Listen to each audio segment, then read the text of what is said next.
Hello. Hello, you're very welcome back to our next Edible Estates video, brought to you by MID and us here at Shield Decree in Carrickmacross. We're coming to you on a very grey and cloudy day, but we have a few little tips for you this week. We're going to be talking about compost teas. We're going to be talking about feeding your plants. So we'll show you how to make a feed for your plants, what the benefits of doing it are, and then just show you how to do it basically. We'll then talk about some of the plants that should be ready in your bed to harvest and offer some recipes and some ideas of what you can do with them. And finally, we'll follow up with a little bit of some extra tips around caring for your plants, things that have come up over the calls. And again, if you do want to speak to us and reach out, do feel free to get in contact via the Facebook group and we can set up a call. So, hope you enjoy.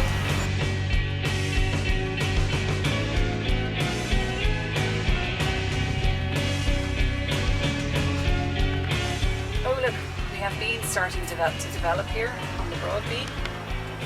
They're far too small to harvest, but if they were a little bit longer, maybe like this, you could already have harvested them and you could just cook them whole.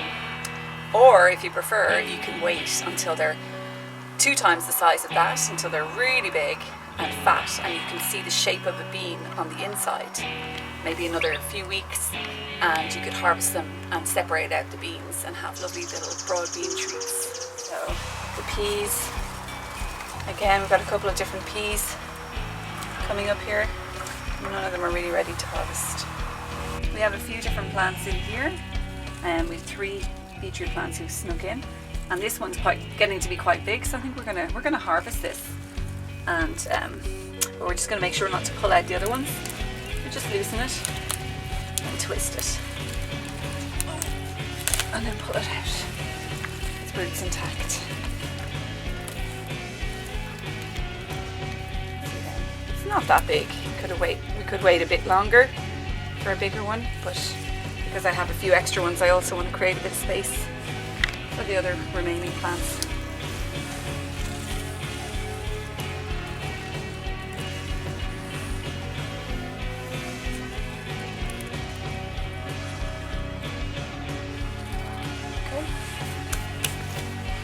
And then the chives you can just be chopping from the ends, adding these to your salad. Chive plant might grow back up to 4 times during the summer season.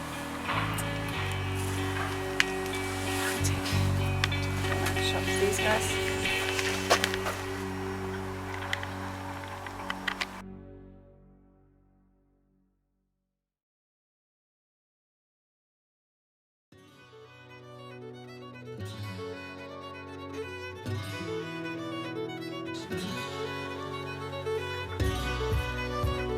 And then our spinach plant is actually quite small, but take 1 or 2 leaves away. If yours is bigger, pick it.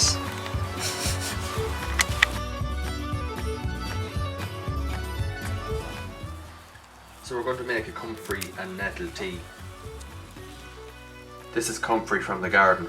This plant has deep tap roots which draw nutrients up from deep within the soil and into the leaves, which we are collecting, putting into the bucket, allowing to rot and ferment, along with the nettles, which do a similar job.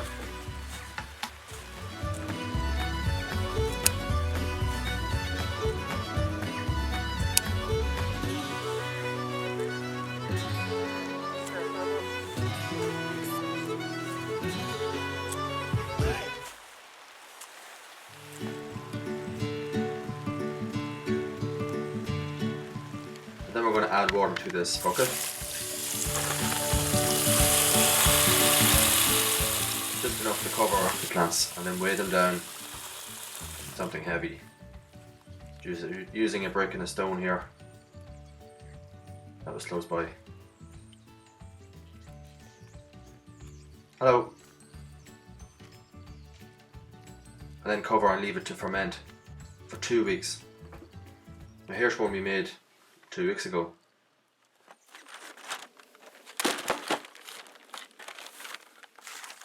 The comfrey and the nettles have all rotted down and released the juices into the water.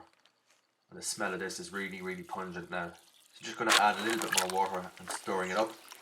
And you can see where it started to rot. The flowers have sort of smell of this is wonderful. It smells good. And you strain off the juices. What you can actually do is to make it inside the bag. So you can just lift the bag straight out of the bucket. But we weren't thinking ahead. You actually make this in the bag and leave the bag in. Yeah, that's a good point.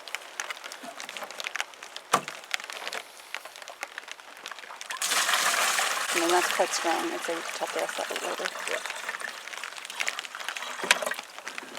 And now we're going to mix this tea diluted down with water because it's too strong to go on the plants directly. So it's 1 part of tea to 4 or 5 parts of water.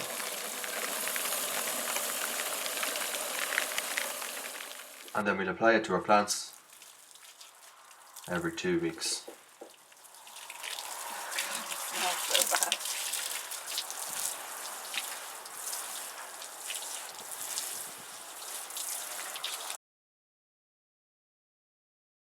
Some of your tomato plants will already be producing fruit. I know some of you, especially those who've had it indoors, have started to produce fruit.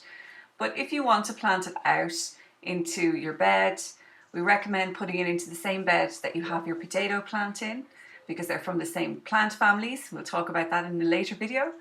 But keeping it close by, dig yourself a hole, roll the pot, roll the plant out of the pot nice and gently, and then lift it into place. So just pushing down, making sure it's covered, the roots are completely covered with the compost.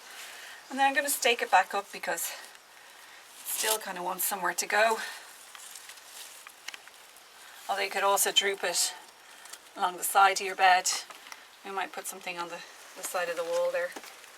Going to take out any dead leaves, they're not adding anything to the plant.